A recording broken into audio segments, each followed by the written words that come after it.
Welcome back, guys. Today we're just going to be talking about the Streamlight TLR 7A.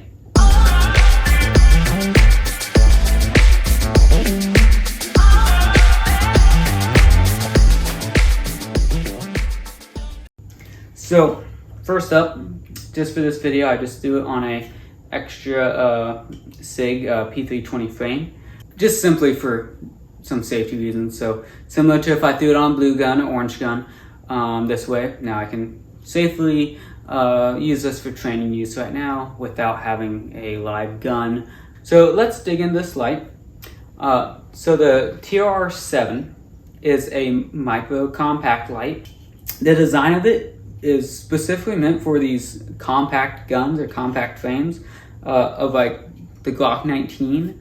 That's a big one, very popular gun right there, if not the most popular handgun in the United States. So it's really meant for a gun that size. So that include the SIG P320 compact, CZ P10C, MP compact, and the list goes on. So all those guns in that category, that's really what this TLR 7 is meant for. It's basically going to be flush with that muzzle, so you don't have to worry about the light sticking out past, because beforehand a lot of guys were using TLR 1s and you'd have the muzzle stop here and the light stop out here. So really no benefit in carrying a compact gun when you got a huge light on it. So with that in mind, here you get a compact light. So what is it? This is going to be a 500 lumen compact weapon light. It takes one CR123 battery, and that simply goes in the front here. So you just unscrew the cap, pop it in, screw the cap back on.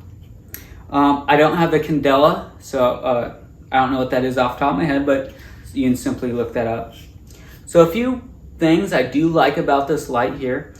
A lot of people were not fans of the butterfly switch on the TLR1, which is understandable. Sometimes there's issues with it. So the buttons on here, a little more tactile, positive feeling. If you hold it down, it's going to be a momentary, so hold it down, let go. For about a second or more, it will be momentary. If you just simply tap it, it's going to be constant on. So that's not a bad feature there. I actually, in the beginning, I was used to TLR 1s, so I wasn't a fan of that. But once I started using it quite a bit, because I've been using this light off and on for about the last 8 months on a few different handguns, mostly a Glock 17. So I've been using this a little bit. So in the beginning, wasn't a huge fan of it. There's a number of reasons for that, but I'll explain that here in a minute. But once I got used to those, the actual buttons to activate this, I found it was actually quite natural. It's really good for room clearing, all that stuff. So the buttons, good on Streamlight. They did a good job.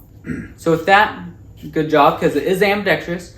Before, if you're left or right-handed with the butterfly switch on the TLR1, it was different if you're left or right-handed. So beforehand, you'd push down one side, it'd be constant, or it'd be momentary. The other side is constant. So if you're lefty or righty, it would vary. Here, it's going to be the same.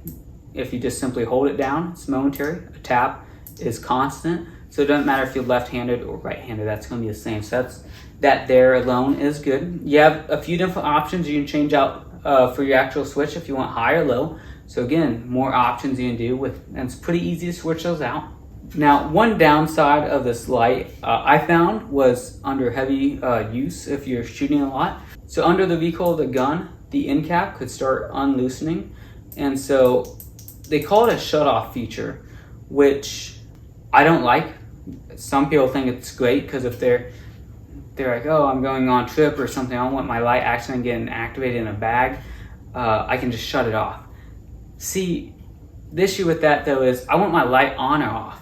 When I want the light on, I want it on. I don't want to have to worry about rotating this to make sure it's on, which I'm not ignorant. That's not how it's going to be. If it's in your holster, you're going to have it on. You're not going to have to pull it out, turn that or anything. No, you'll have it on. But because of shut off feature where if you're storing it, you can shut it off so it doesn't accidentally get activated. That's just, they're trying to make up for poor storage habits of your gun. But because of that, under recoil, that gets turned on. And there's a few times where I pulled this light out and gone to use it. It flickered like it just did, or it just doesn't even turn on, just simply because of a quarter turn, because there it's on. Not even a quarter turn, just a little bit under recoil. Because if you're going through 500 to 1,000 round course, during that time that can turn off. Maybe you don't even realize it. There's a few times where it was on and then just under use from pulling the gun out, in and out, moving around. I didn't check it over a couple weeks. Pull it out for training and be off because it was just rattling around in the holster. So that there, I think, is the biggest flaw of this light. Is just simply that on and off feature on the where you can shut it off. But if you do your part and just make sure that you check it and make sure that's tight, it shouldn't be a big issue. And I'm not the only one who had this. Half a dozen other people who knows that same problem over heavy use. So if you just make sure that when you go to the range, you tighten it before you hit the range, and before you leave the range, you make sure it's tight. And just once a week, before you go about your day, before you throw in your holster or whatever, just make sure it's tight. It'll probably not cause you any issues. So I think that will solve the biggest problem with this light. Right there is just, if you do your part, some basic maintenance, similar to making sure you rotate through ammo, making sure your gun's oiled. Just simply make sure when you make sure your batteries are good, you just make sure you're tightening that too. It's probably going to be fine for you. But for me, that's a big downside solve for that. Another thing is, this here, it's a compact light. It's not meant for a duty gun. Unfortunately, I've seen a lot of people throw this on duty guns. I had thrown it on a Glock 17. It's not, yes, I can throw it on a Glock 17, or Glock 34, or some other gun that size. It will fit on there, but that does not mean I should. Again, we're looking at compact light. Now we're doing the opposite of what people were doing before. They used to go with compact guns, full-size lights. Now a lot of people are going with full-size guns, compact lights, and it just doesn't make any sense. If I'm going with that full-size gun, I should go with the full-size light to complement it. So now I can have 1,001 light instead of 500. So I don't recommend this light on a duty gun. And I think that was the biggest issue. So here we're typically, well, I'm actually surprised that fits in there. But here we're typically just throwing the holster that wasn't really meant for it. It was meant for like a TLR1. And this holster is for a 17, just since I don't have the gun for the other, fits in there. So just rattling around in there, I think that was one issue with that bezel coming out. Again though, not a big issue if you just make sure you tighten it. But I'd recommend this light for combat guns, for concealed carry. I don't recommend it for full-size duty guns or regular use. But other than that, it's a pretty good light by Streamlight. To take it on and off, you can use a quarter or you can use a coin. The casing of a 9mm fits pretty good in there. To take that on and off, you just unscrew it. Once you unscrew it, it just has a spring in there that you can pull on and off. There's a few different options you can switch out for that. So you got options there. And it just snaps back on, and when you're ready to go, just tighten it down. And you can lock it into place pretty easily. So mounting it's pretty good. But with all that in mind, I just want to share my thoughts on the long-term use of it. Overall, I think it's a good light.